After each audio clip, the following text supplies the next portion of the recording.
Alright, I'm almost done with this row of crochet, so I'm gonna finish that real quick.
There's a little twinge now of resentment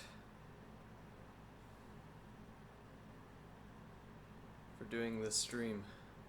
Doing the bedtime stories. Because it takes time away. It takes time away from doing crochet.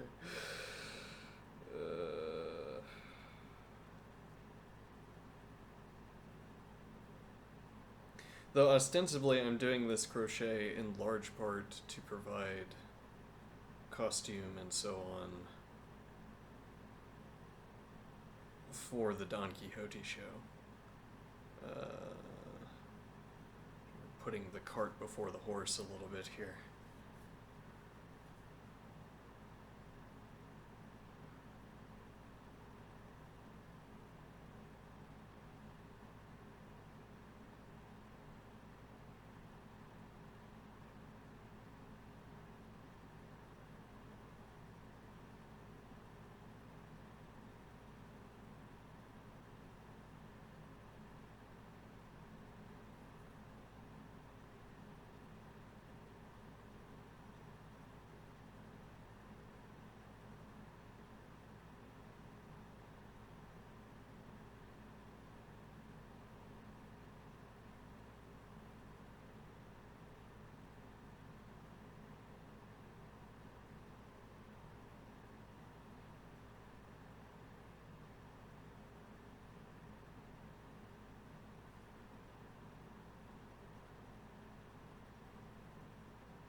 So the start of the second part would have been a good time to pause so that I could get more costume components.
Oh, no, I can change that after.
Almost there.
Yeah, I find myself fighting against doing nothing.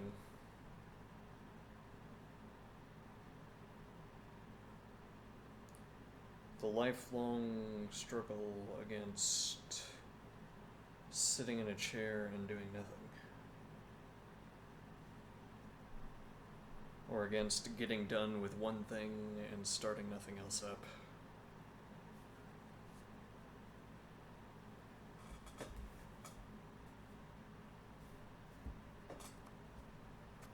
Now I have the opposite puzzle, which is that I am spending all of my free time doing crochet, and I find that I still don't have enough time.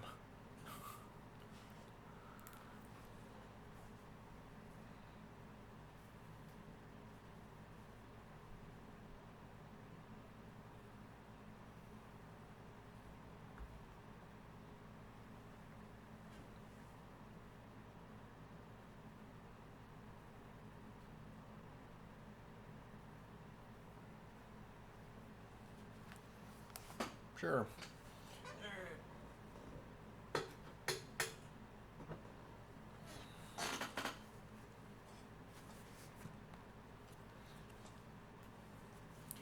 Hours and hours. Very well, very good. Chapter 19, which relates the adventure of the shepherd in love. So many of those going around. Together with other truly amusing events. Don Quixote hadn't ridden far from Don Diego's village when he came across two men who appeared to be priests, or students, and two farmers, all four of them on asses. One of the students was carrying what looked like some white cambric, and two pairs of serge hose, wrapped in a piece of green buckram, as if it were a traveling bag. Fine, let's find out what all those words mean. Cambric. Seems like these are fabric terms. Might be relevant for me to know.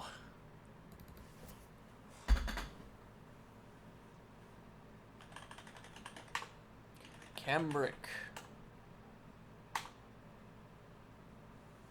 Cambric is a lightweight, finely woven, and durable cloth, historically made from linen, but now primarily crafted from high-quality, dense cotton, with a slightly calendared,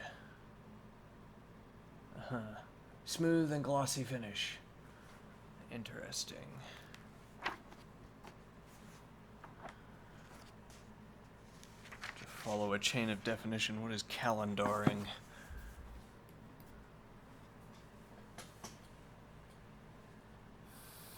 Fabric calendaring.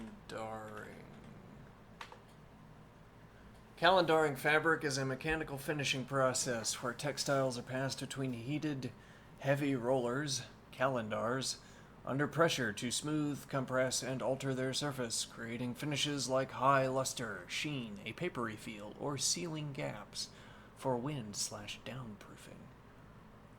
Downproofing is in keeping down in, I suppose. Often used for sateens, cambrics, and ripstop nylons. Interesting. Okay. What is serge hose?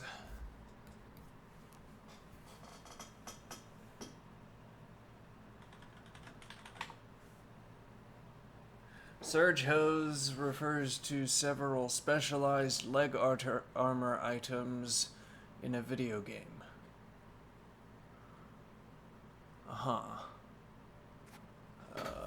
What is defined? Serge also refers to a durable twill weave fabric used for uniforms. I see. Two pairs of serge hose wrapped in a piece of green buckram. Alright, what is buckram? Buckram. Buckram is a stiffened, heavily sized, and durable plain weave fabric, typically cotton, linen, or horsehair, used to provide structural support in drapery, millinery, bookbinding, and apparel. It is essential for shaping, strengthening, and reinforcing, notably in curtain headers and hat foundations. It can be sewn in, ironed, fusible, or molded when wet. Okay, I believe you. And if I didn't, I would have no recourse anyway. Off we go.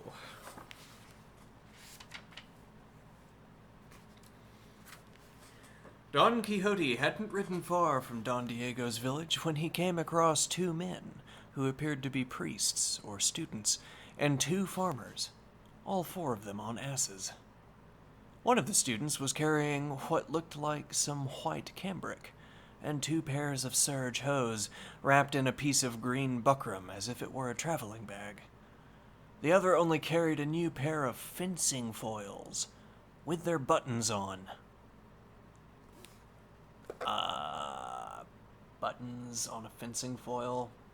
Maybe that's like tip guard or something.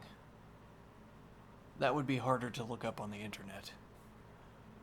The farmers had other objects, which indicated that they were riding back to their village from some town where they'd bought them, and both students and the farmers were struck with the same wonder that struck everyone on first seeing Don Quixote, and were dying to learn what man this was, so different from the normal sort. Don Quixote greeted them, and when he discovered which way they were going, the same as his own, he offered them his company, asked them to slow down because their she-asses were moving faster than his horse, and obliged them with a brief account of who he was and what profession he followed, and of the knight-errant, who roamed all over the world, that of the knight-errant. Okay, let me go back. Because their she-asses were moving faster than his horse, and obliged them with a brief account of who he was and what profession he followed, that of the knight-errant, who roamed all over the world in search of adventures. He told them that his personal name was Don Quixote de la Mancha, and that he went under the title of the Knight of the Lions. For the farmers, it was as if he'd addressed them in Greek, or Double Dutch, but not for the students, who soon realized that Don Quixote was weak in the head. For all that, however, they regarded him with wonder and respect.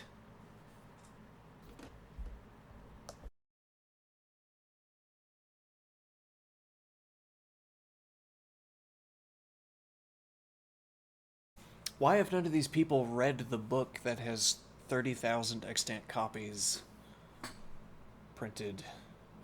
Why don't any of these people know who Don Quixote is yet? Strange.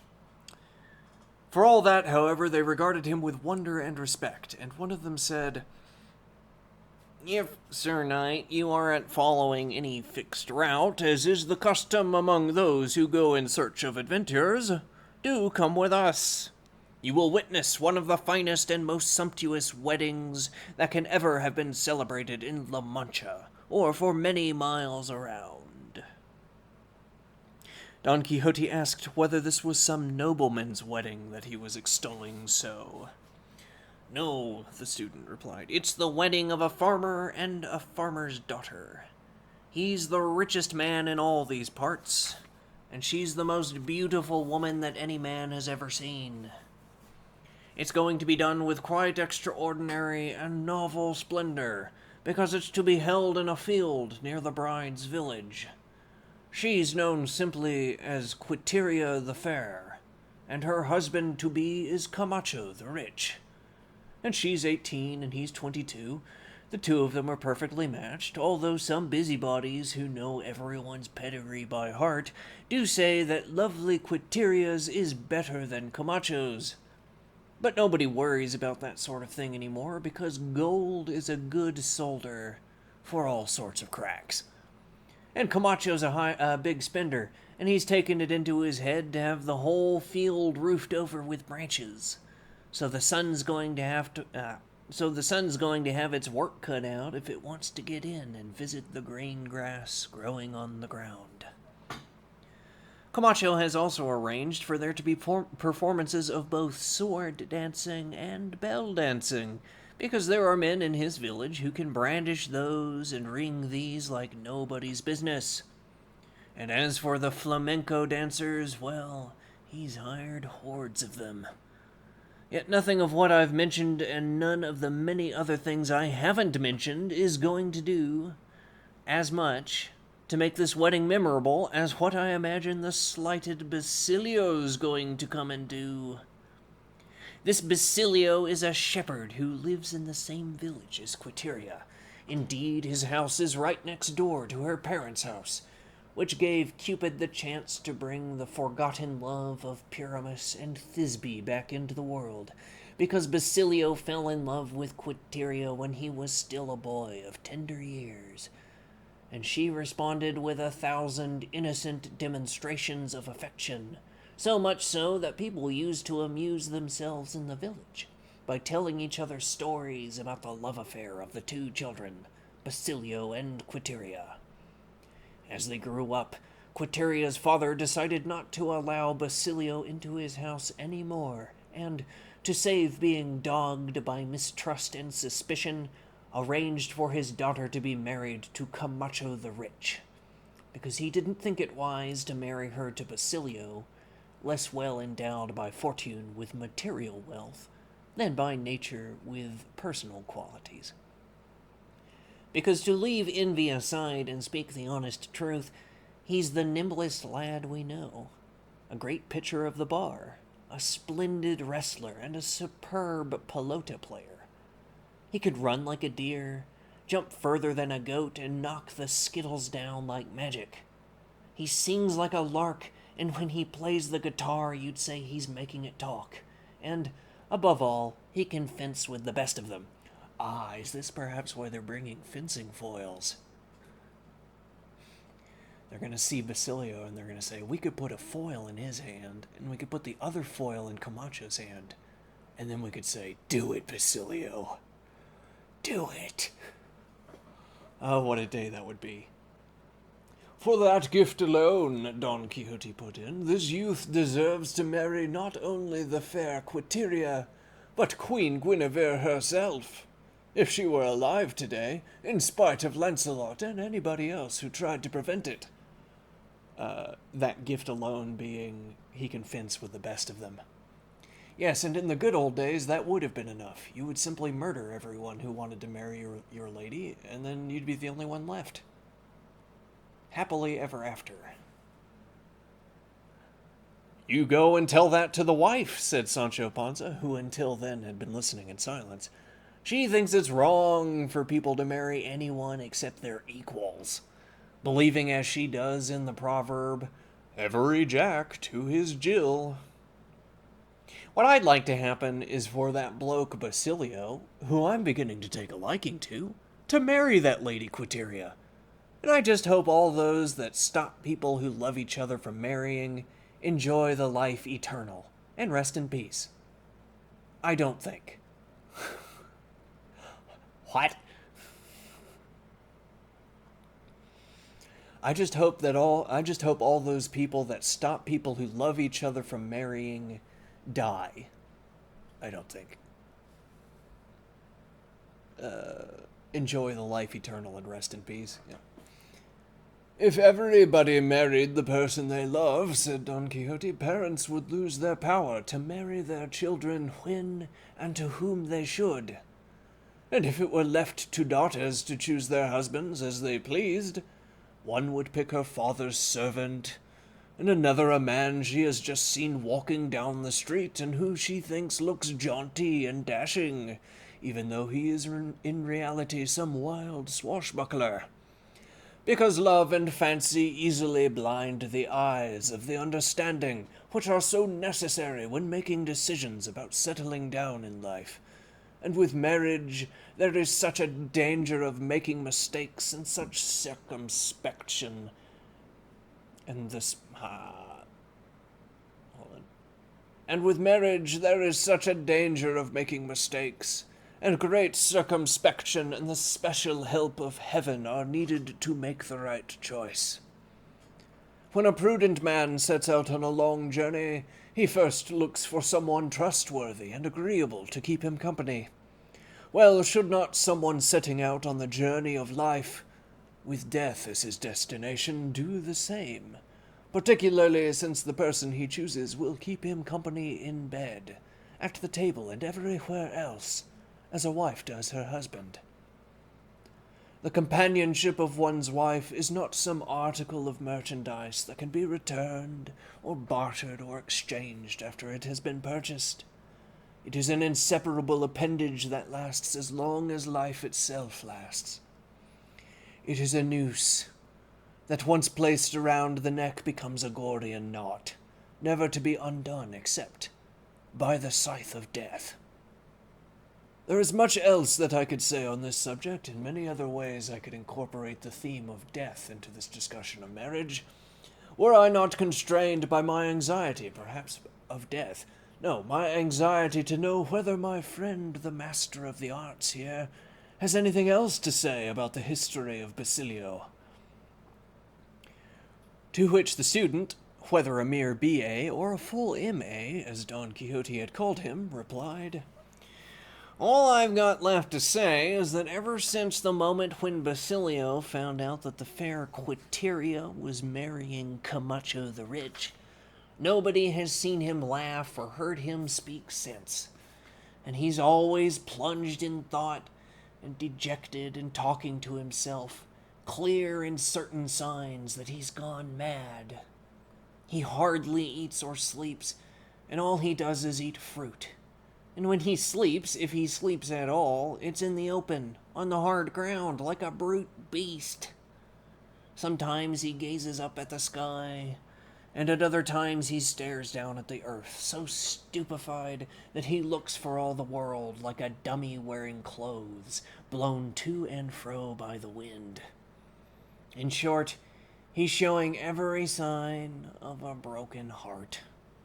And all of us who know him fear that tomorrow, when the fair Quiteria says, 'I will,' it'll be his death sentence." "God will find a remedy," said Sancho, "because he sends the ointment after the wound. And nobody knows what the future has in store for us.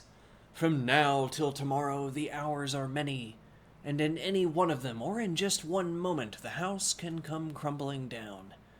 And I've seen it raining while the sun was shining, and a man can go to bed hale and hearty, and wake up unable to stir.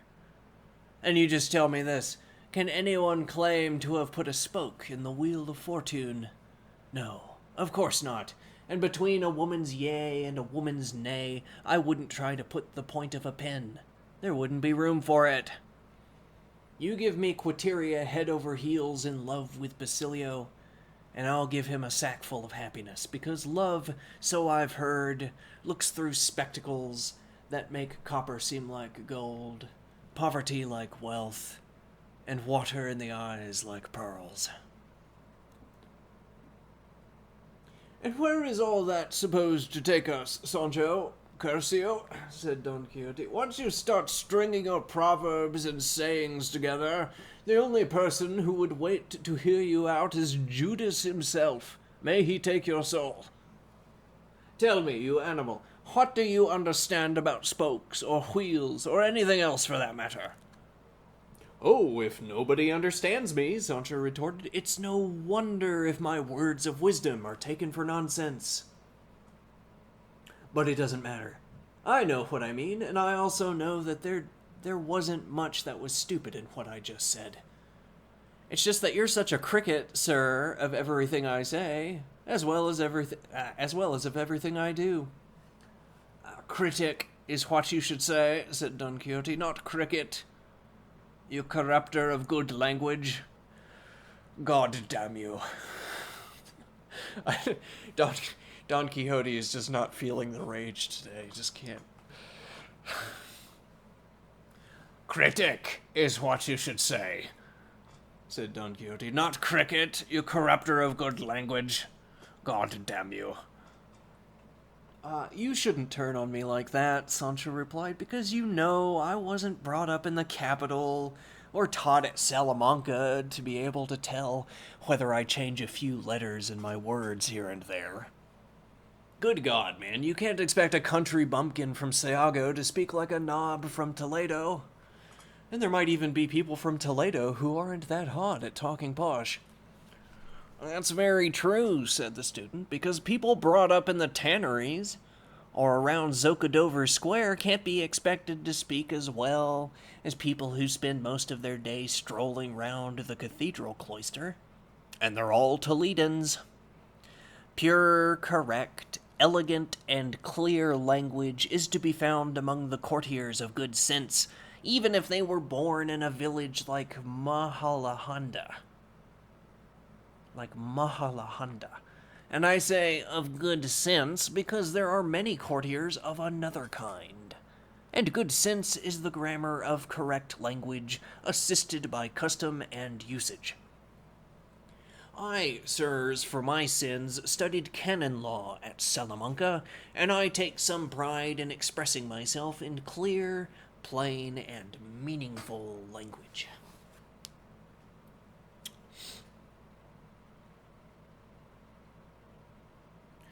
So this is the other student. If you didn't take more pride in how you wag those foils of yours than in how you wag your tongue, said the other student, you'd have been top of the class list instead of bottom. If you didn't take more pride in how you wag those foils of yours. So the second student is saying the first student is also skilled with the foils. Interesting. Look here, you Corchuelo. Look you here, Corchuelo. B.A., replied the M.A., you're as wrong as it's possible to be if you believe that skill at fencing is a waste of time. As far as I'm concerned, it isn't a belief, but an established truth, Corchuelo retorted, and if you want me to prove it to you in practice, you have brought your foils. This is a convenient spot, and I have a steady hand and a strong arm that, backed by my stout spirit, will make you confess that I am not mistaken. Get off your donkey and try out all your precious measured steps and circles and angles in science, because I'm going to make you see stars at midday with my modern, uncouth swordsmanship, and I trust that with it, and with God's help, the man isn't born who can make me turn my back, or whom I can't force to give ground. As to whether you turn your back or not, that's no affair of mine, the fencing master replied, although it might well be that your grave will open up for you at the very spot where you first place your foot. Killed, I mean, by the science that you so despise. We'll soon see about that, Corchuelo replied, and leaping from his donkey, he snatched one of the foils that the M.A. was carrying. Fencing is an art. Shouldn't the master of the arts defeat the mere B.A.? Let's find out. No, that is not the way, Don Quixote explained. I shall be the umpire of this contest and the judge of this long unsettled question. And dismounting from Rocinante and seizing his lance, he stationed himself in the middle of the road as the M.A., with fine elegance of bearing and measured step, advanced on Corchuelo, who came at him with his eyes darting fire, as the saying goes. The two farmers accompanying them were remaining on their she-asses, spectators of the mortal tragedy. Corchuelo's slashes, lunges, downstrokes, backstrokes, and flicks were innumerable, and came thicker than raw liver, more unremitting than hail. He would rush in like an angry lion, but would be met by a tickle on the teeth by the button on the end of the M.A.'s foil, that stopped him in the midst of his fury and made him kiss it as if it were some holy relic, although with less devotion than holy relics should be and usually are kissed. In the end, the M.A. gave every button on his cassock a twirl, cut his skirt to ribbons like the tentacles on an octopus, knocked his hat off twice, and so exasperated him that in his vexation, anger, and fury, he took his foil by the hilt and flung it away with such force that one of the farmers, who was also a notary, and who went to fetch it, later gave evidence that it had been thrown a good 2 miles. Surely not. Which only goes to show, with the utmost clarity, how brute strength is overcome by skill, or alternatively, a fine mixture of strength and dexterity.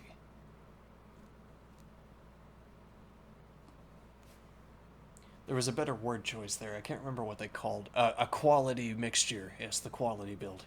A quality mixture of strength and dexterity. Corchuelo flopped down, exhausted, and Sancho walked over to him and said, "By my faith, Master B.A., if you take my advice, you won't go challenging anyone to a fencing duel ever again, but to wrestling or pitching the bar, because you've got the youth and the strength for that. I've heard that these duelists, as they call them, can stick the tip of a foil through the eye of a needle." "I'm well pleased," Corchuelo replied, "to have tumbled to the truth, and to have learned from experience what I was very far from believing." Why haven't they put this question to the test before, I wonder? And he got up and embraced the other student, and they were even better friends than before. And not wanting to wait for the notary who'd gone to fetch the foil, since they assumed it was going to take him some time to do so, they decided to continue on their way so as to reach Quateria's village, where they all lived, in good time.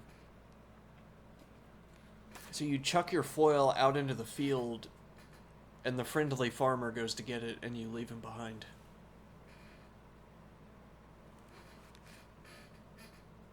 On the way, the M.A. told them all about the splendors of fencing, adducing so many conclusive arguments and geometric figures and mathematical proofs that they were all left well informed about the virtues of that science, and Corchuelo renounced his stubborn opposition. So I wonder how much a foil costs. Yeah, we've already got our sword, it's fine. Night was only just now falling, but as they approached the village, it seemed as if a heaven full of countless shining stars were extended before them. They heard, too, the softly mingling tones of different instruments, such as flutes, tabors, psalteries, shawms, tambourines, and timbrels. Probably timbrels.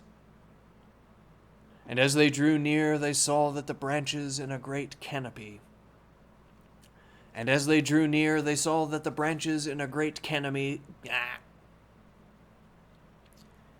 And as they drew near, they saw that the branches in a great canopy that had been constructed beside the village were all full of little lanterns, undisturbed by the wind, which was blowing so softly that it didn't have the strength to stir the leaves in the trees.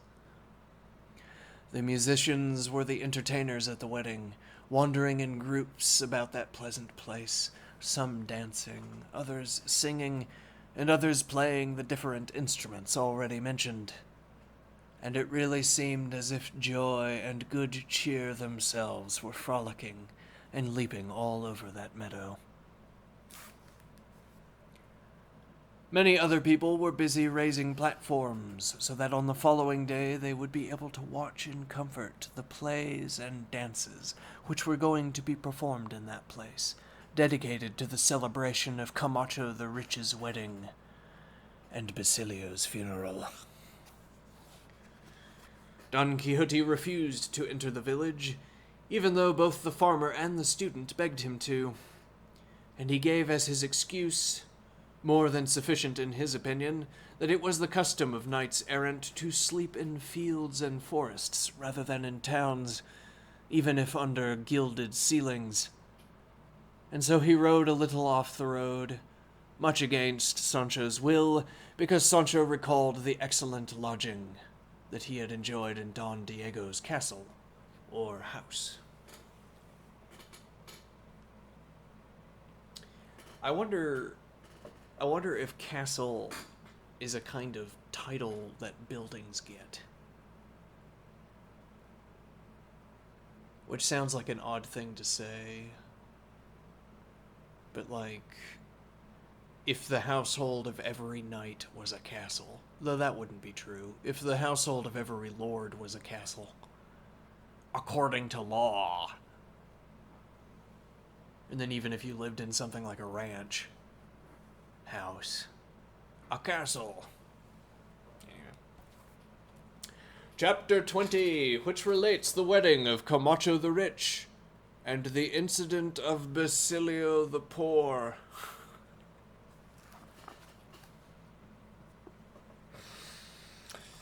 You gotta be like Don Quixote and get a better title, I think.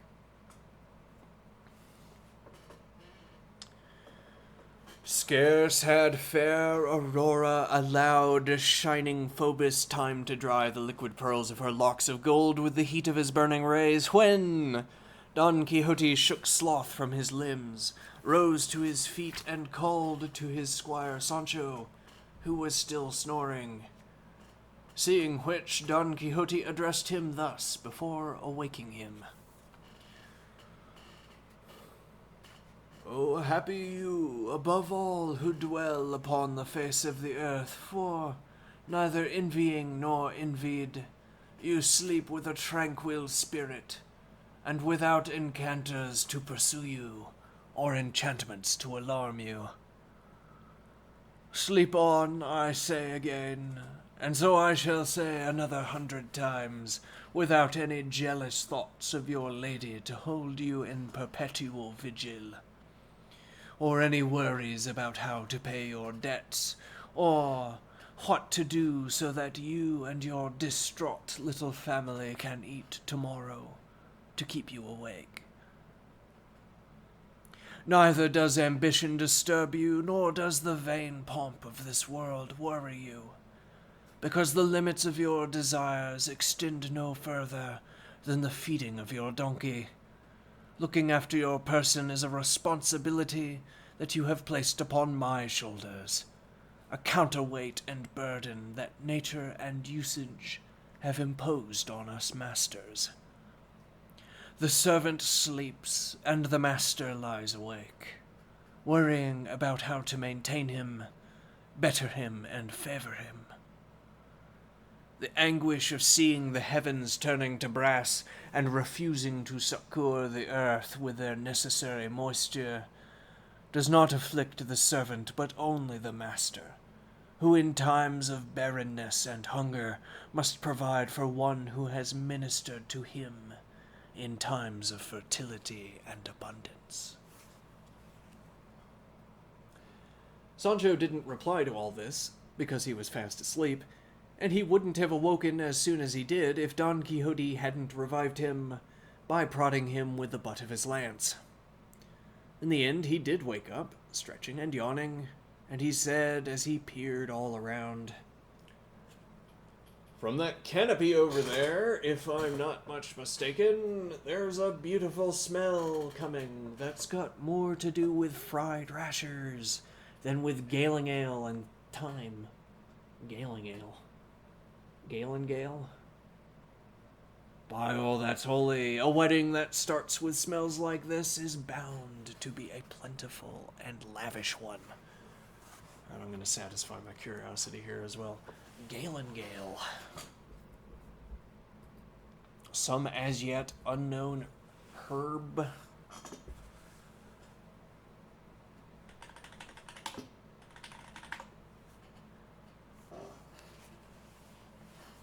Galangal, often spelled galangale, is a pungent, aromatic rhizome in the ginger family.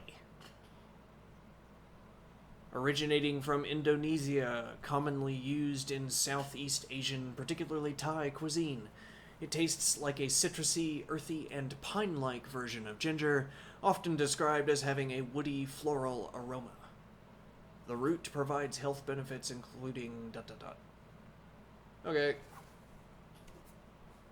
Sounds good. Perhaps I'll pick some up.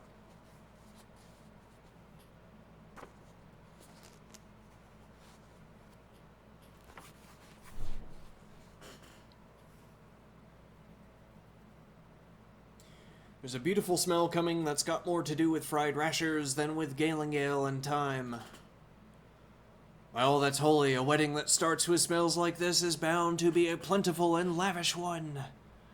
Stop it, you glutton, said Don Quixote. Come on, let us go and witness this wedding and discover what the rejected Basilio is going to do. Ah, he can do whatever he likes, Sancho replied. He shouldn't have been poor. And then he could have married Quiteria.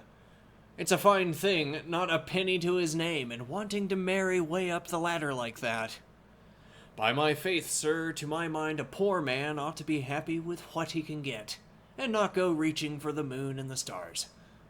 I'll bet my arm that Camacho could bury Basilio in reals, and if this is true, as I'm sure it is, Quiteria would be a right idiot to turn down the jewels and finery Camacho can give her, and must already have given her, and go instead for Basilio's bar pitching and fencing.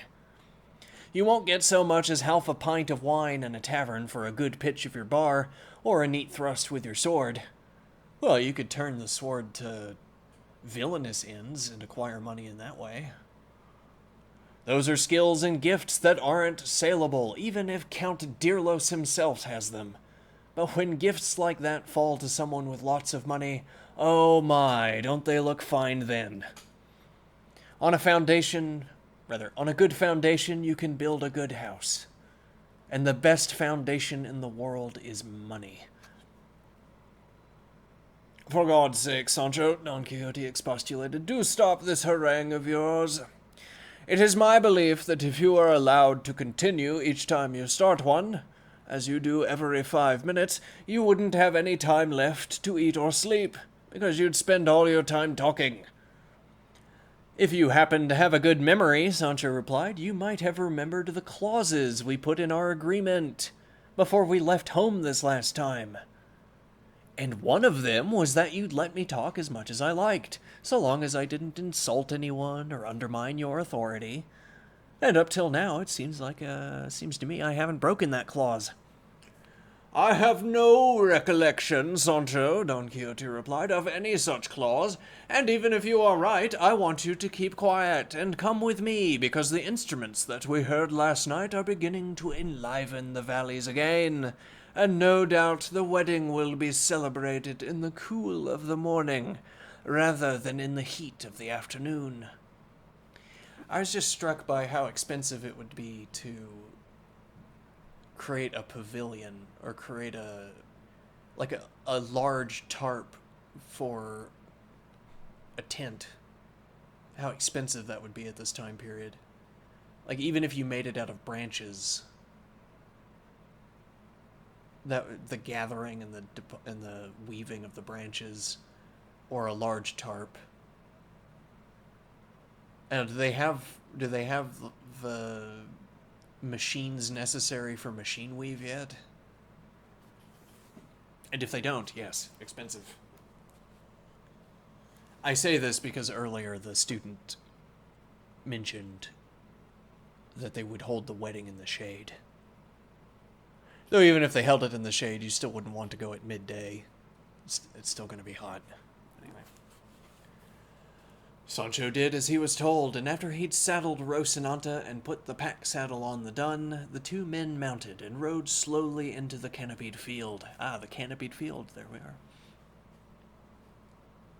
What first met Sancho's gaze was a whole ox, spitted on a whole elm trunk, and where it was going to be roasted, a fair-sized mountain of faggots were burning, and 6 or 7 cooking pots that stood around the fire hadn't been made in normal cooking pot molds, because they were 6 or 7 medium-sized vats, with room for a slaughterhouse full of meat in each of them. Whole sheep disappeared in there without trace, like so many pigeons. The skinned hares and plucked hens, strung up on the branches waiting to be buried in the cooking pots, were uncountable. I'd guess 6 to 7 of them, roughly. The birds and other game of all kinds hanging from the trees for the breeze to keep them cool were infinite. The birds and other game of all kinds hanging from the trees for the breeze to keep them cool were infinite. Sancho counted more than 60 or 70 wineskins, each holding a good 50 pints, and every one of them full, as became evident later, of fine old wine. There were heaps of the whitest loaves, bad practiced, should be the brownest loaves, like the piles of grain by the side of a threshing floor. The cheeses, built up like interlocking bricks, formed a solid wall, and 2 cauldrons of olive oil, bigger than dyers' vats, were waiting for frying doughnuts that were removed with 2 enormous paddles once they'd been cooked and plunged into another cauldron full of warm honey. There were more than 50 cooks of both sexes, all busy, spotless, and jolly. Sewn into the ox's bulging belly were 12 juicy little sucking pigs. Oh, that's obscene. To make it tasty and tender. We stuffed the ox with 12 piglets. The spices of many different kinds seemed not to have been bought by the pound, but by the bushel. And they were all on show in a great chest. In short, the splendor of the wedding was a rustic splendor, but on a scale to feed an army. Sancho Panza looked, gazed, and fell in love.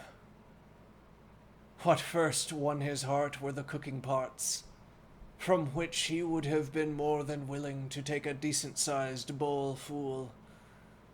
Then the wineskins took his fancy, and what finally captivated him was all that fruit of the frying pan, if such rotund cauldrons can be given such a humble name. And so, unable to bear it any longer and powerless to act otherwise, he sidled up to one of the busy cooks and in courteous and hungry words asked to be allowed to dunk a crust of bread in one of those pots. To which the cook replied, "Today isn't a day when hunger holds sway, my friend. Thanks to Camacho the Rich. You get down from your donkey and see if you can find yourself a ladle and skim off a hen or 2, and much good may they be to you." But I can't find any ladles." "Wait a minute," said the cook. "Goodness me, what a hopeless old fusspot you are." And so saying, he grabbed a great stew pan, plunged it deep into one of the vats, hauled it out with 3 hens and 2 geese inside, and said, "There you go, my friend. You can have these skimmings for your breakfast to keep you going till lunchtime." "Oh, but I haven't got anything to put them in," Sancho replied. "Well, you can just take the ladle and all," said the cook. "Camacho's riches and the good mood he's in will buy replacements for anything and everything." This phrase, "Today isn't a day when hunger holds sway," my friend. While Sancho was busy with the cook, Don Quixote was watching how on one side of the canopied field 12 farmers in their best party clothes were riding on 12 handsome mares decked out in splendid, showy rustic trappings with many little bells on their breast straps. And then they all raced in an orderly troop, not just once but many times up and down the field, joyfully crying at the top of their voices, "Long live Camacho and Quiteria! He as rich as she is fair, and she the fairest maiden in all the world."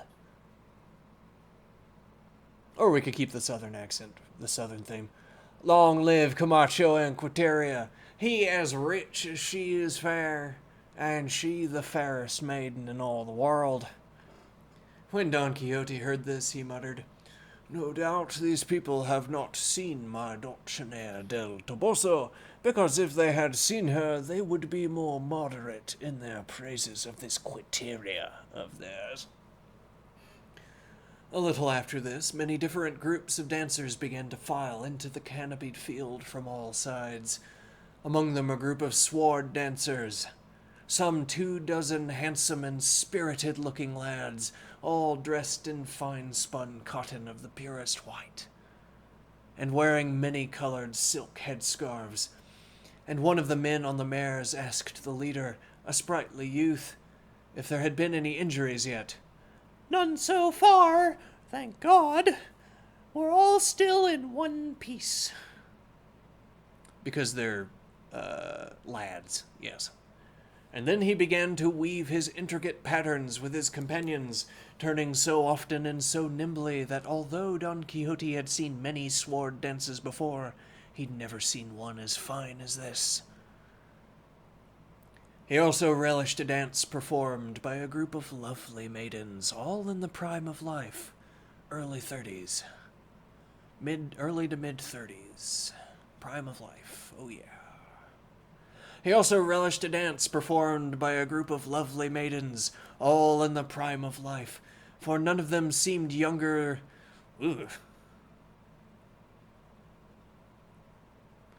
For none of them seemed younger than 30 or as old as 40, all dressed in green Quince cloth.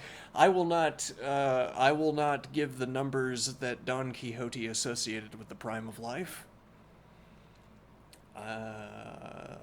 I adjust these numbers just a tad. For none of them seemed younger than 30 or as old as 40, all dressed in green Quince cloth, and their hair partly plaited and partly loose, but all of it so golden that it could rival the sun itself. And on their heads they wore garlands of jasmine, roses, amaranth, and honeysuckle. Their leaders were a venerable old man and an aged matron, much nimbler than their years suggested. The music was provided by a Zamora double pipe, and the maidens, with modesty in their faces and in their eyes, and agility in their feet, showed themselves to be the best dancers in the world, having had plenty of time to become highly skilled.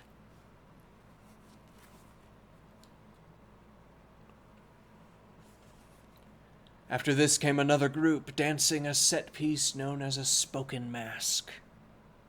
There were 8 nymphs in 2 lines. The leader of one line was the god Cupid, and the leader of the other line was Wealth. The former was adorned with wings, a bow, a quiver, and arrows. The latter wore many-colored silk and gold. A spoken masque.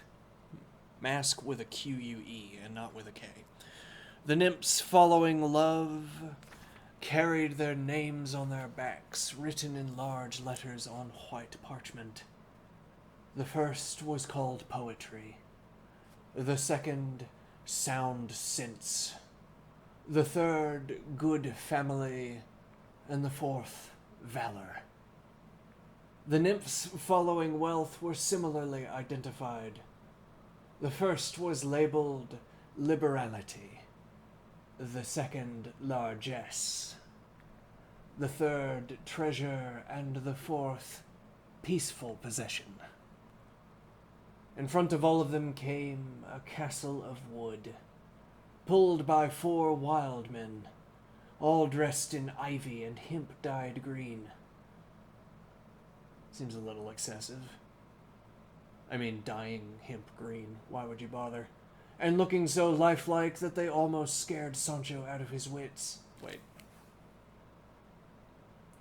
A castle of wood pulled by 4 wild men, all dressed in ivy and hemp dyed green, and looking so lifelike that they almost scared Sancho out of his wits. I'm wondering if these are wicker men. As it wouldn't make sense to call people lifelike. Or maybe lifelike is being used loosely to say that they appear wild.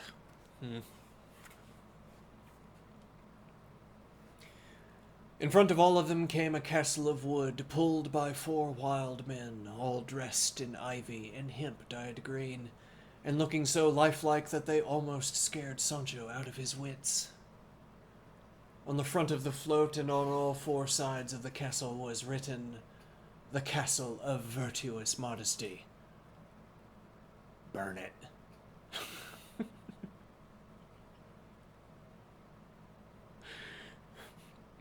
The Castle of Virtuous Modesty to be made into a bonfire.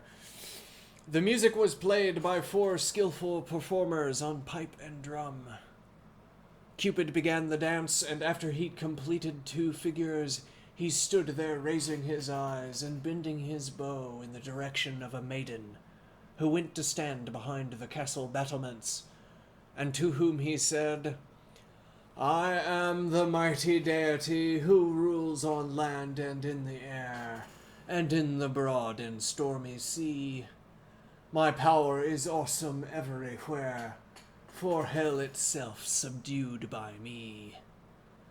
Fear is a thing I never knew. All that I wish must needs come true, even if it's impossible. My motto is, I can and will. I make and break, do and undo." He finished his verse, shot an arrow, hopefully flaming, though the woman is still in it, in the castle, so not flaming yet. He finished his verse, shot an arrow over the castle, and went back to his place. In fact, if you set the canopy on fire too. The problem with the Great Conflagration as a celebration style is that it obliterates all of the detail that everybody put so much work into making. So you want to limit the number of times you amp up a party by setting everything on fire. Reasonable. He finished his verse, shot an arrow over the castle, and went back to his place. Then Wealth stepped forward and danced another 2 figures. The drums fell silent, and he said, "I'm stronger still, love must concede, although what leads me on is love. I'm born of quite the finest breed, sent down to earth from heaven above, famous and powerful indeed. I'm Wealth. I triumph come what may. To use me well, few know the way. To do without me, fewer still. And so, just as I am, I will be yours forever and a day." Wealth went back to his place. Poetry came forward, and after dancing his figures like the other 2, he gazed up at the maiden in the castle and said, "Now Poetry, tuneful and sweet, sends you his soul, my lovely maid, in many a delicate conceit, and in 1,000 songs arrayed, all lofty, graceful, and discreet. And if my persevering tune does not annoy you, I shall soon exalt your fortune to the skies, the envy of 1,000,000 eyes, above the circle of the moon." Poetry stood aside, and from Wealth's file Liberality came forward, danced his figures, and said, "What men call liberality consists in gifts without excess." Maybe that would go better with... Hold on, let me go back to these names.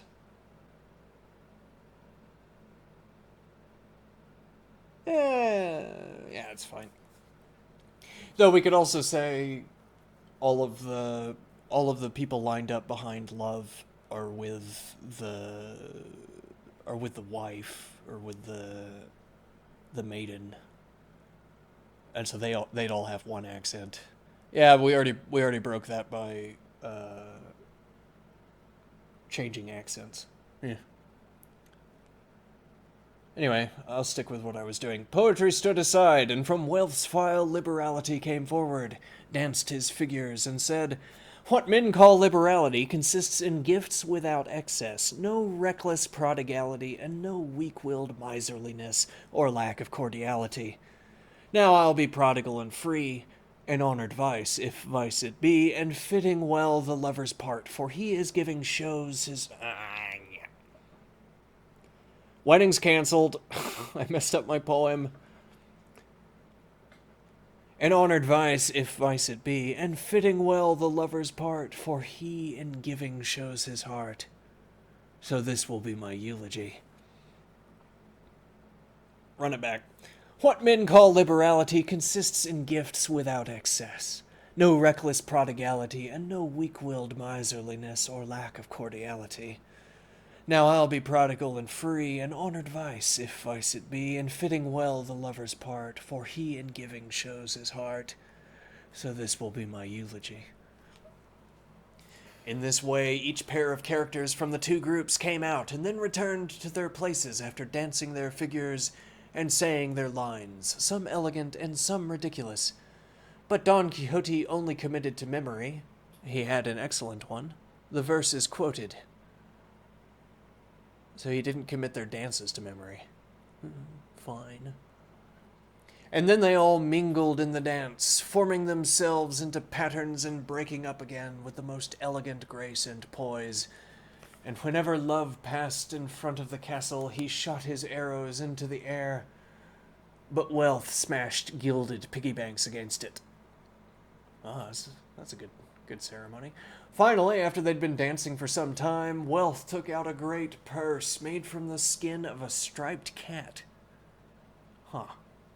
Which seemed to be full of money, and hurled it at the castle, causing the planks to come apart and fall down, and leaving the maiden exposed and defenseless. Wealth approached her with his followers, and, by putting a great chain of gold round her neck, they indicated that they were defeating her and taking her prisoner. But when Love and his retinue saw this, they made to snatch her away, and all these movements were danced in a well-ordered manner to the beat of the side drums. The wild men established peace among them again and rapidly reassembled the castle. The maiden shut herself inside it as at the outset, and with this the dance ended to the great satisfaction of all those who had watched it. I like it. Oh, I have a person in chat.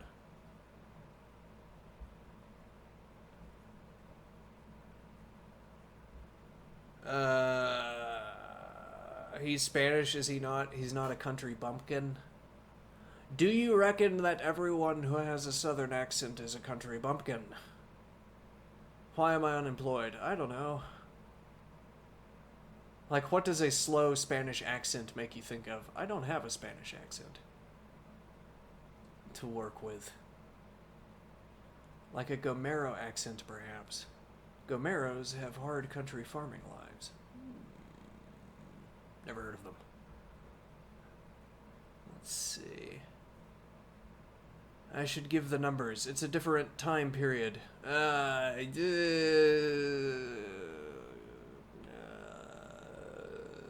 No thanks. Let's see. Livid? No, there hasn't been a word that I could have mistaken for livid. Then I don't know what I said that made you think that. You enjoyed watching my math and programming streams, and I enjoyed doing them. Perhaps I will do them again at some point. Why don't I do those anymore? I'm doing an art project. Let's call it. I noticed you, yes. You're from Alabama. You have been following me for a while. I think you're great, and I love your beard. Oh, thank you. I was thinking of the part where you were using wild or lifelike or something. Ah, I see.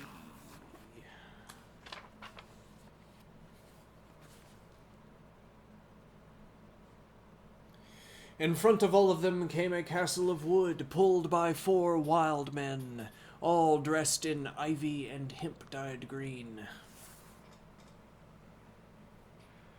So it turns out they are actual people, because later in the scene they rebuild the castle, by hand presumably.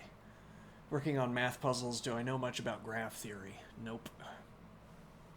Didn't get around to studying it. Though if you need me to solve a set theory construction, a set theory calculation, I could probably do that.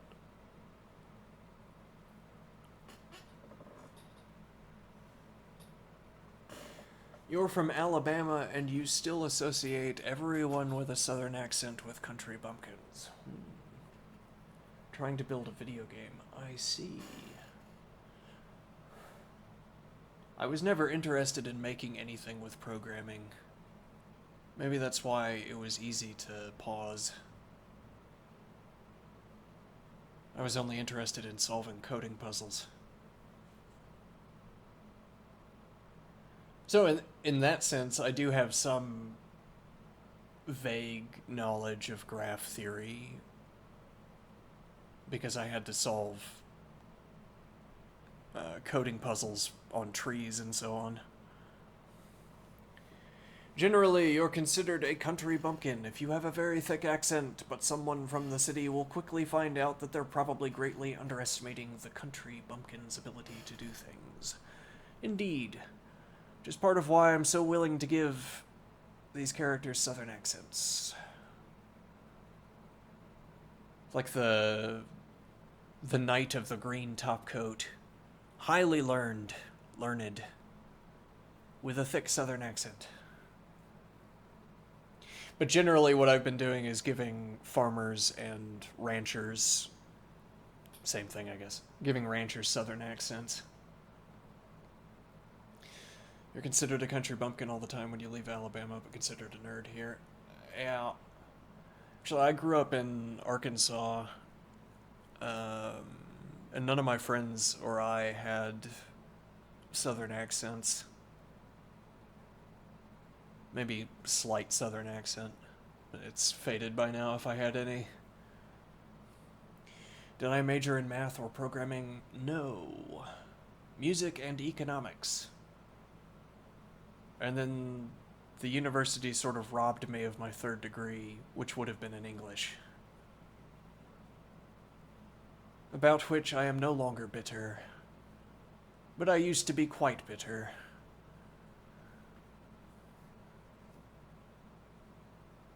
I took a lot of English courses, a lot of literature courses, and poetry.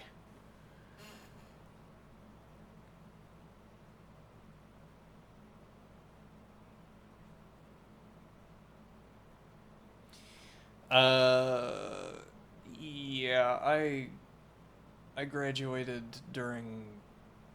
Well, I'm now 35, incidentally. I graduated during the fallout from the Great Financial Crisis, which did not help me in cultivating a career, I would say. Though, I mention my degrees are in music and economics. Not good degrees for finding jobs unless you want to teach music. And I did not. Dropped out of school with 6 hours of credit left. Yeah, that was kind of the case. I had to take one more course. So they told me, though they might have kept dangling it in front of me. And I said no. No, thank you. Studying biomedical sciences focused on pharmacy/chemistry. I see. Seems like a good one to finish.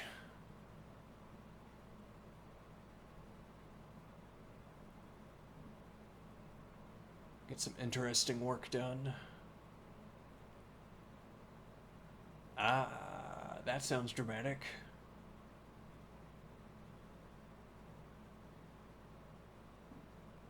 I see.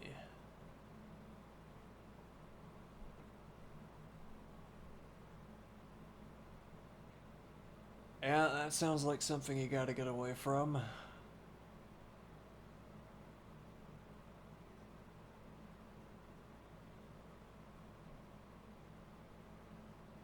Yeah. Though lucrative job while it lasted. Went into chemical manufacturing. I see.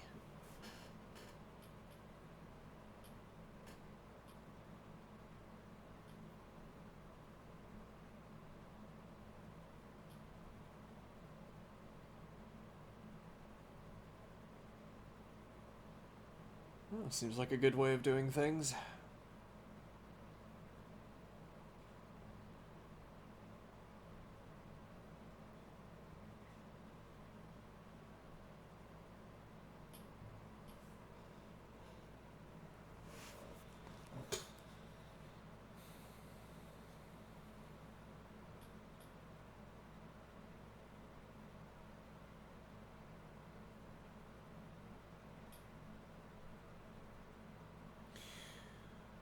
Get the numbers and the algorithms. Yeah, I sort of stumbled into my economics degree. I'd been listening to a lot of economics podcasts, and I liked the storytelling aspect of it. Trying to come up with a story that explains the kinds of stories that you tell before you come up with a algorithm, come up with a model. I just kept taking the courses, and soon enough I pretty much had the degree. Yeah, I don't really follow it anymore.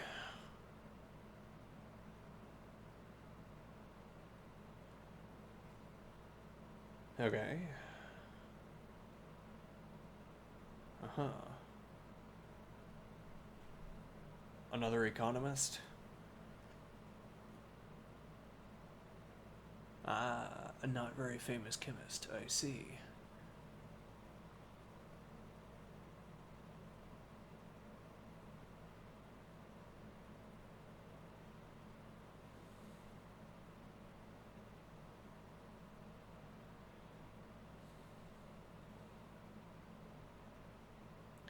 I can only think of two famous chemists.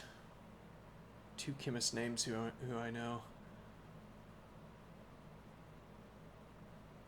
Came up with these algorithms for predicting thermodynamic properties by looking at the molecule's skeletal structure. I see.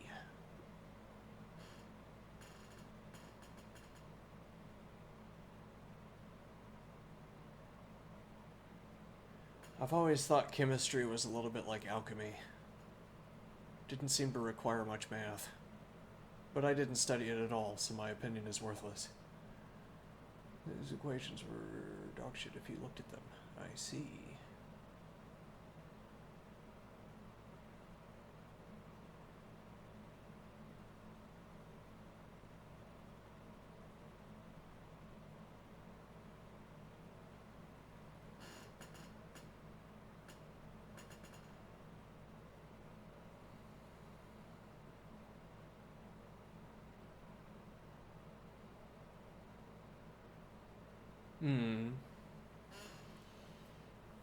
Calculable.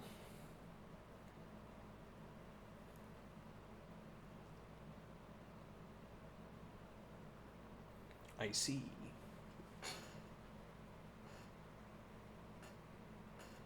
And we have this chemist you mentioned to thank for this, I suppose.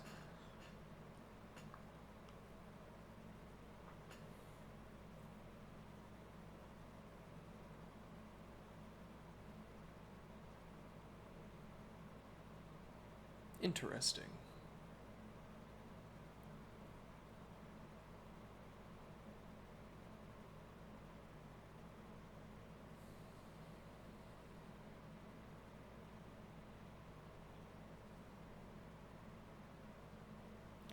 However, I don't think I'm going to peruse chemistry.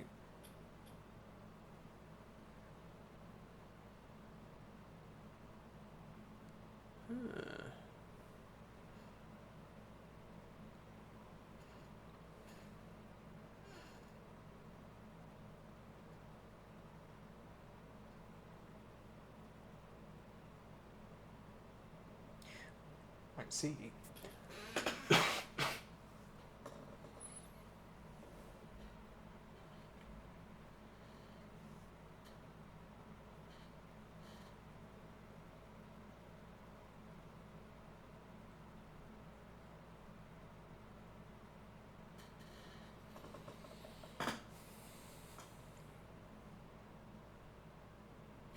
Well, it gives you a practical project to follow through on. Sounds interesting.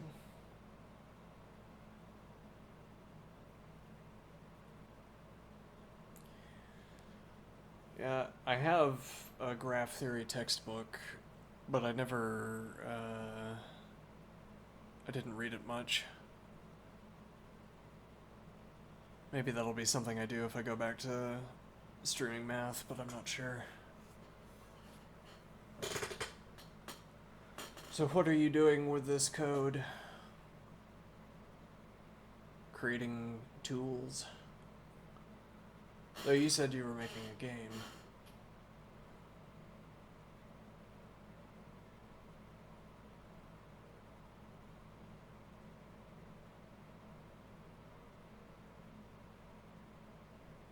Sounds like an involved game.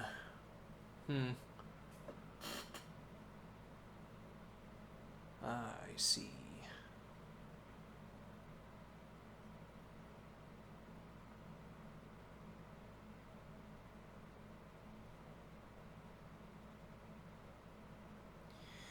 Yeah, I was thinking of one of the candidates for a return to math would have been point set topology, which might have been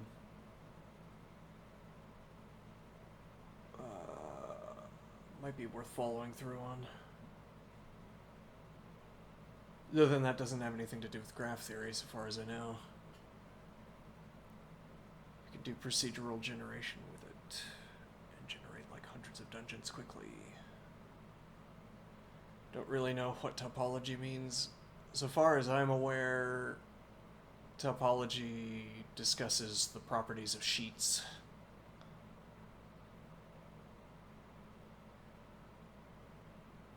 Like rippled sheets. Like an extension of geometry in a way.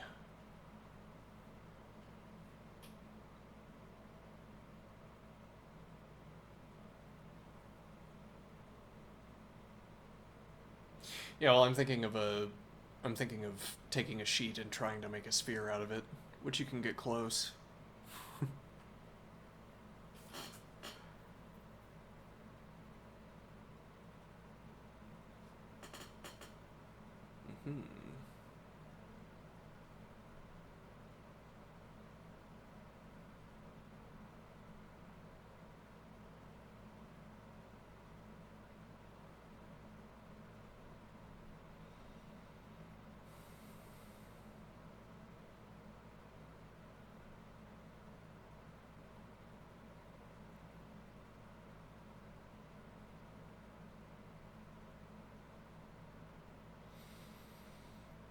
Well, sounds interesting.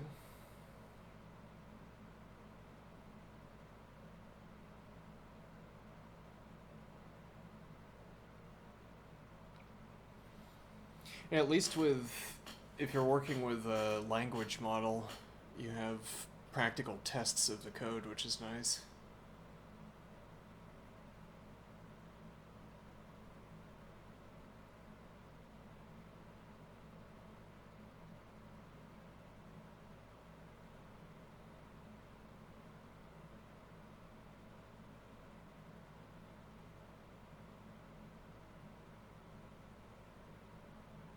Uh-huh.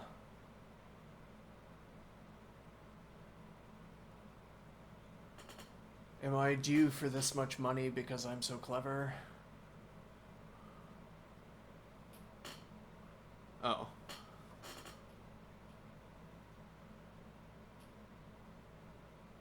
Ah, I see. If someone could simply hand me the money, then I could make something interesting, to be sure.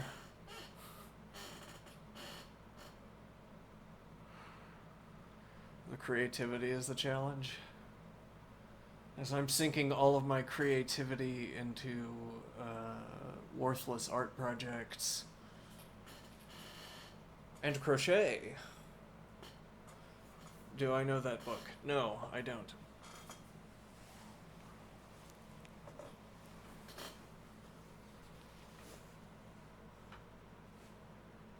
Is it about largesse? Nope. Though bearing in mind it's been about 15 years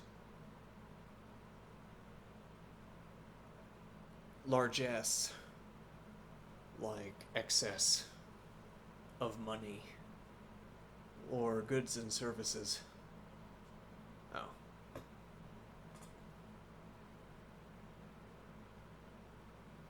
Oh, I see.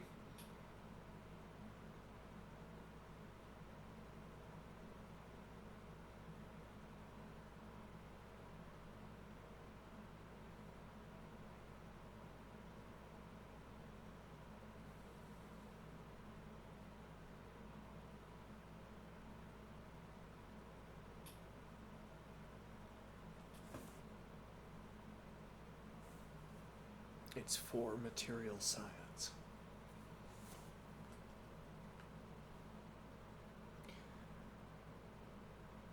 Okay.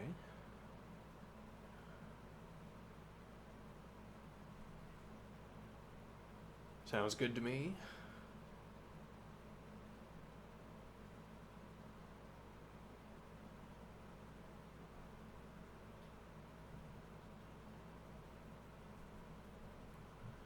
And then you do math on a sheet of the metal.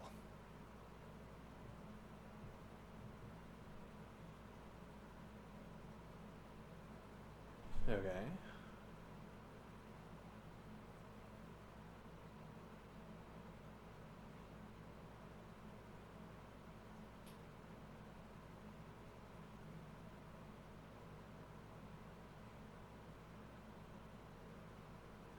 Is this a book of fiction?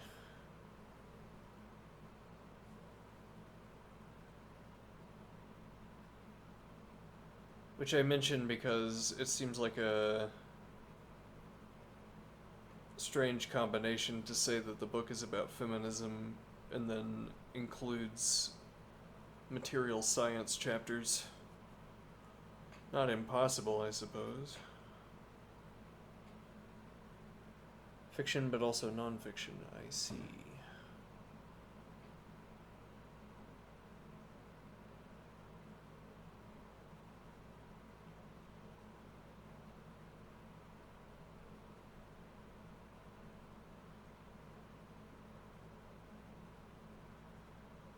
Okay.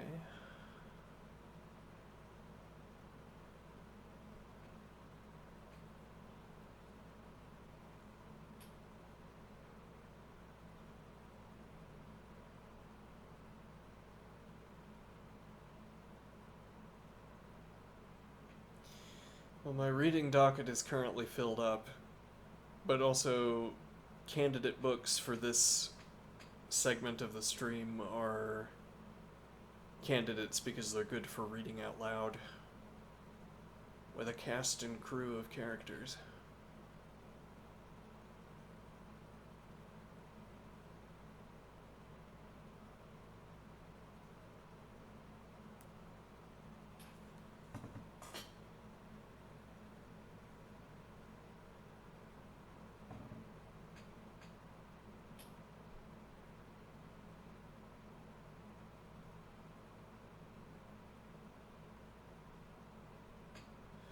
Alright, I will investigate this, though probably briefly. I also only have a few volumes of Berserk to finish, so that's probably going on the reading docket for my own reading.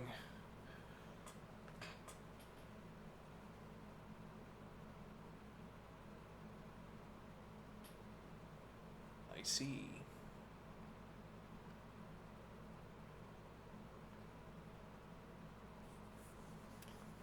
I'm reading Cervantes.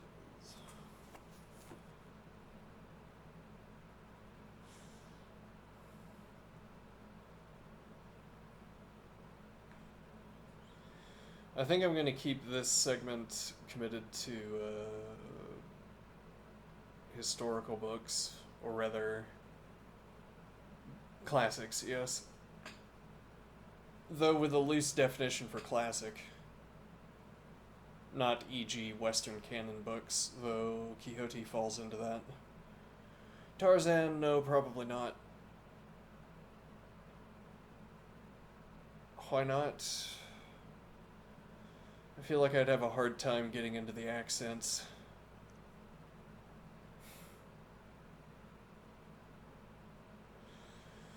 The quality of a book, so far as this segment is concerned, is about how well I can do the voices.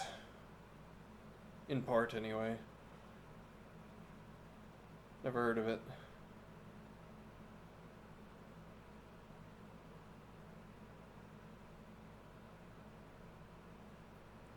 Actually, I don't have a good idea of what I'm going to read next.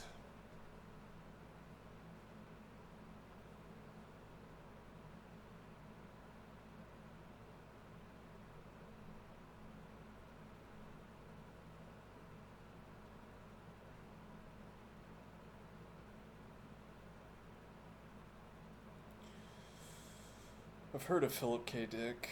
I don't think I've read anything by him yet.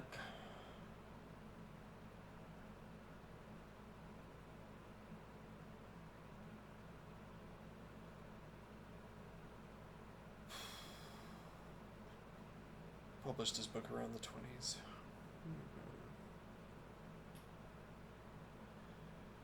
Yes, though.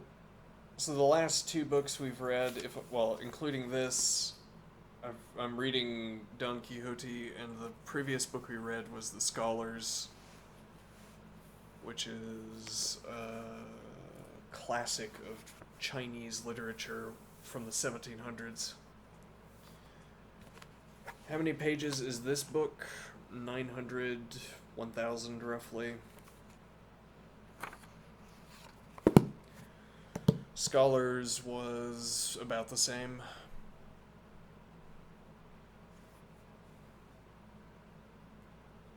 Gives me a lot of time to get into the voice acting themes of the book.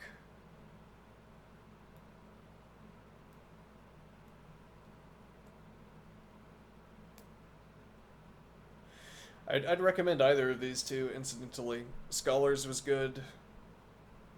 Excellent. This is astonishingly good for when it was written. And I guess I don't even need that caveat. This book is extremely good. I'd offer more effusive praises, but I'm getting quite tired.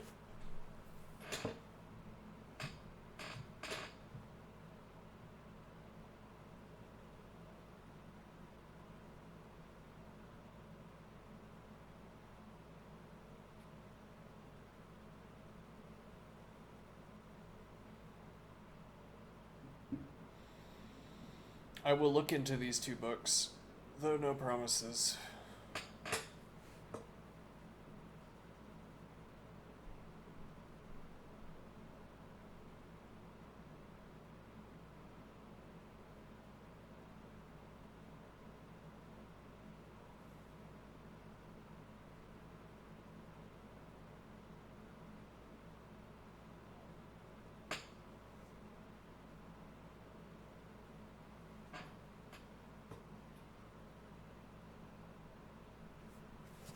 Actually, how close was I to the end of a chapter?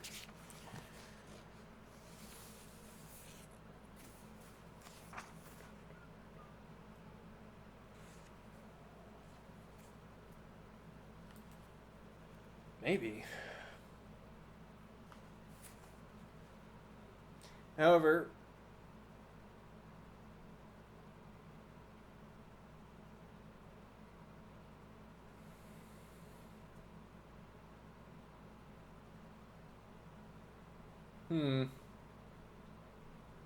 that does sound a little bit like me, yes.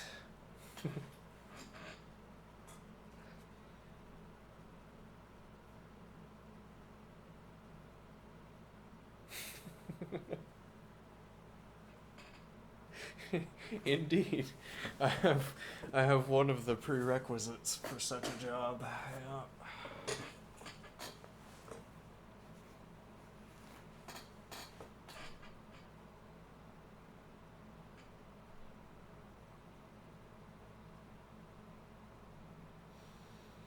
Alright. Want to shorten my long hair, though, for safety reasons. Yeah. I'm also going a little bit bald. So, That wouldn't be the worst thing.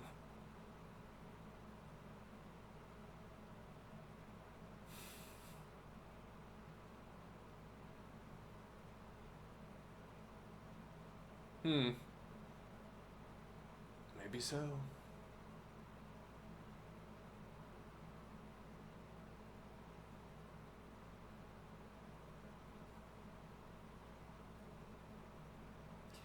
So, like an action hero. Yes, I am much like an action hero in many respects. The beard, for instance.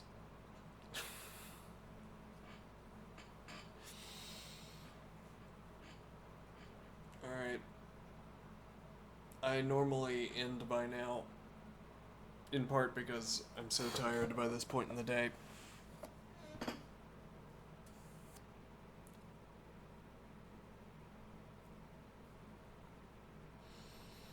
I'll give it a watch off stream.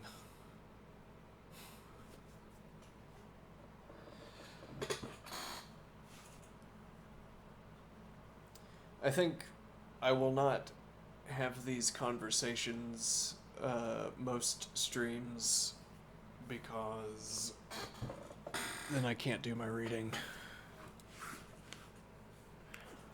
But it's been nice chatting with you.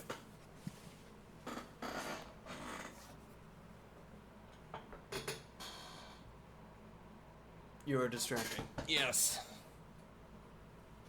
Actually, you know what I could have done? I could have gotten back into my crochet.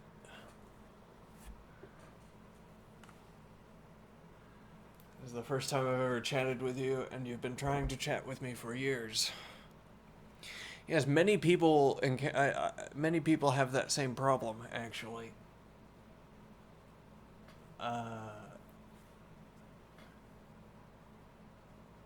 I don't have any bots.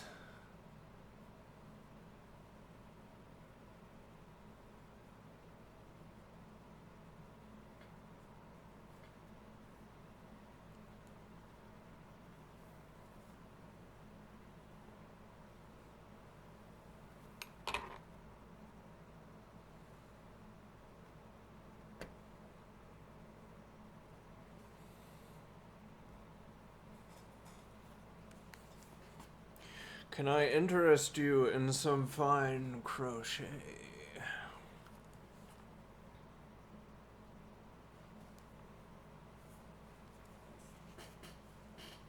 No. Oh. Crochet doesn't do me justice. I don't know about that.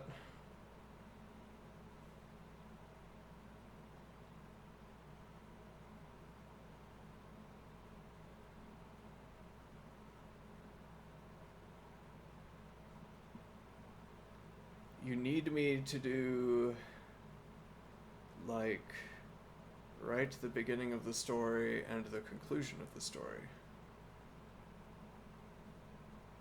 I see. I'm not sure what story you expect me to be filling out here. But it does sound interesting. But I can assure you, I'm supposed to surprise you. Perhaps I can surprise you with the quality of this crochet scarf that I'm working on. My commitment to detail.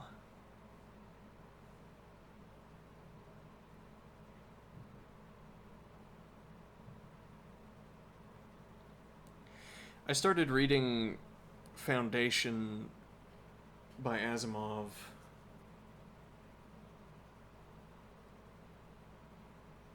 And a few pages in,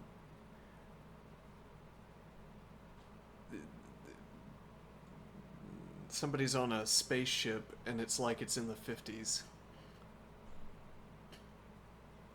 The way of speaking, the social relations, the money was like they were in the 50s. And I thought that's strangely unimaginative.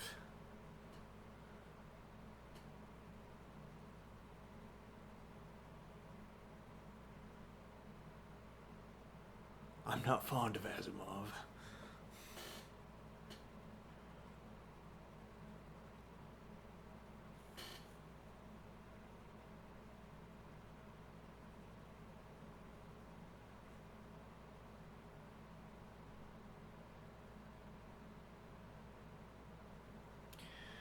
A lot of the cyberpunk games didn't account for hard drives to be getting like exponentially more memory / transistors every year. True. The year is 2050, and we have astonishingly large 50 megabyte hard drives filled with a whole additional universe. Because that is all that is required to host an entire virtual world. The year is 2010.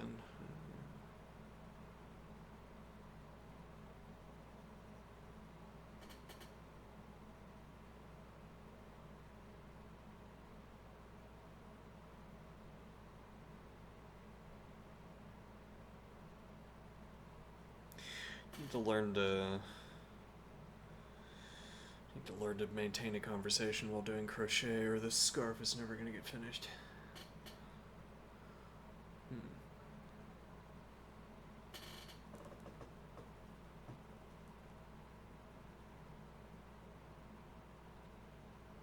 And you can store a note on them from Notepad. Indeed, I have heard as much. Astonishing how technology proceeds.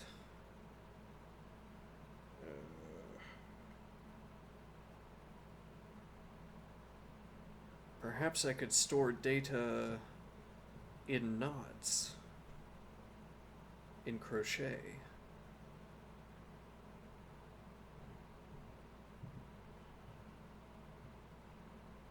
Like the ancient calculating device of the Kuipu.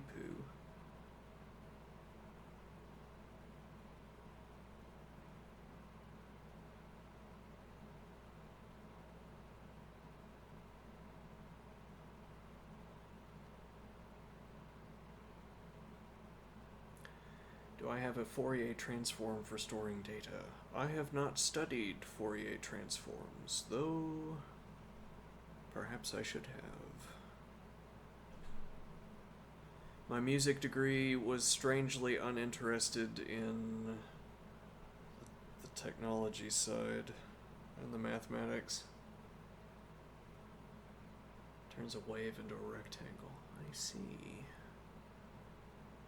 A laudable goal.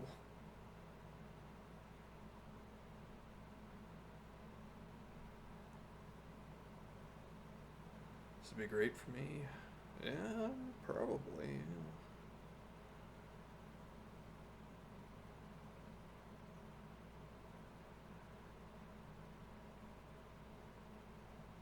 And I talk a lot about sound recordings, but without the technique to back it up.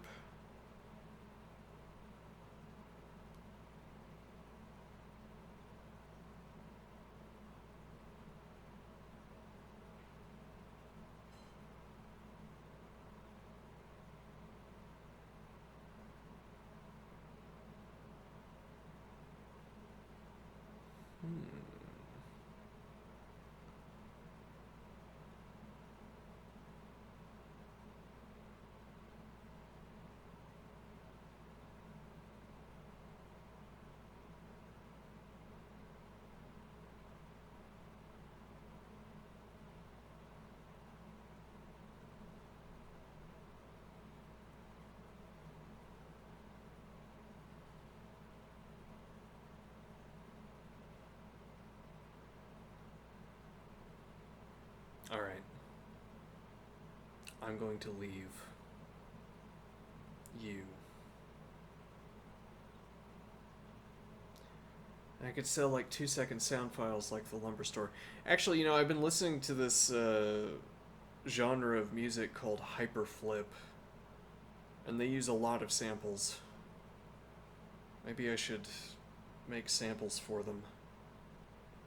Newer and better samples, the likes of which they have never encountered.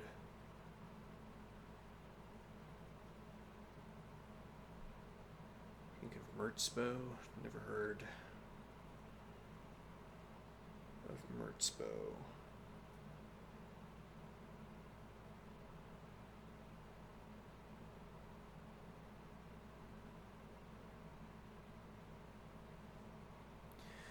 This is a form of electronic dance music that I'm talking about. Quite droll.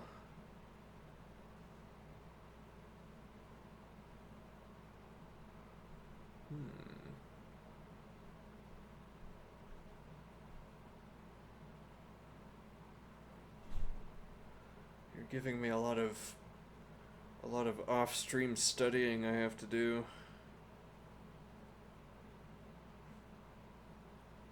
The have to, that sounds a little harsh.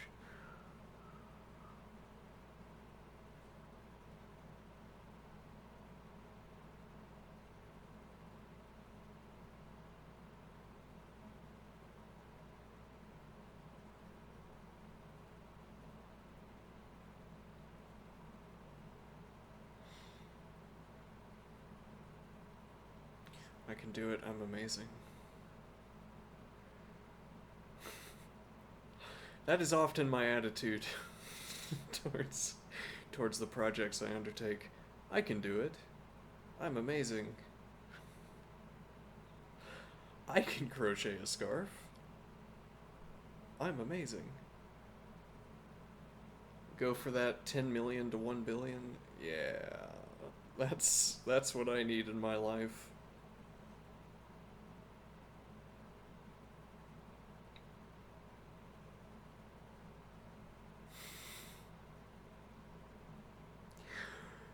Though, would I not be a better steward of that kind of wealth? Surely, I should pursue wealth not because I desire it, but because other people don't deserve it like I do.